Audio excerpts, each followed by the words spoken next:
It's time you hear this. Help by spreading this information. Leave a like and subscribe if you haven't done so already.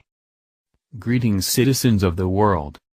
Soon after failed Democrat presidential candidate Hillary Clinton reacted to Sunday's mass shooting in Las Vegas by tweeting that the gunman's use of a silencer could have compounded the tragedy, her 2016 presidential running mate offered a similar take.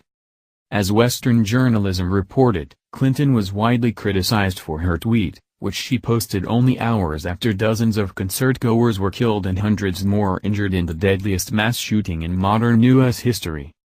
Although her first tweet following the shooting spoke of her sympathy toward those affected by the tragedy, it didn't take long for Clinton to use the event as a platform to further her political agenda.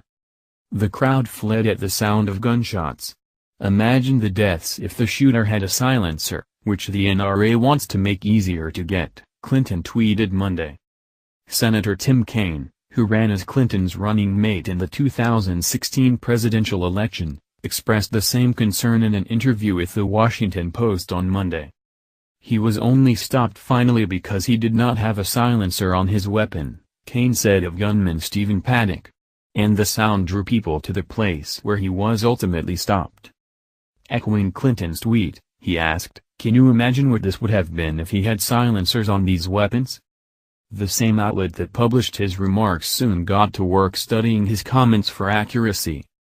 In a fact-checking follow-up article, the Post determined Kaine's statement deserved 2 Pinocchios, which indicates significant omissions and/or exaggerations.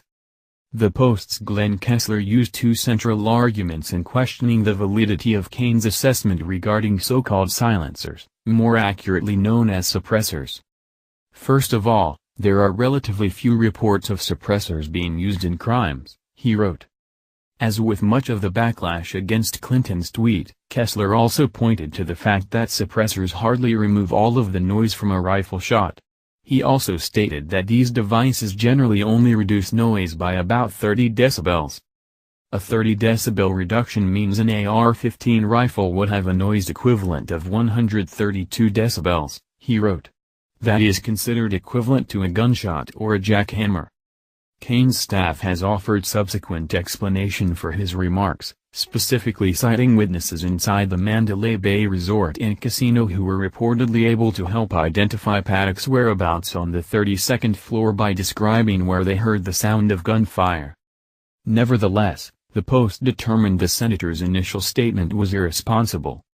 Kaine should be more careful when talking about weapons, especially during a national tragedy, Kessler wrote. We will accept his staff's explanation that he meant that silencers muffle a gunshot's source,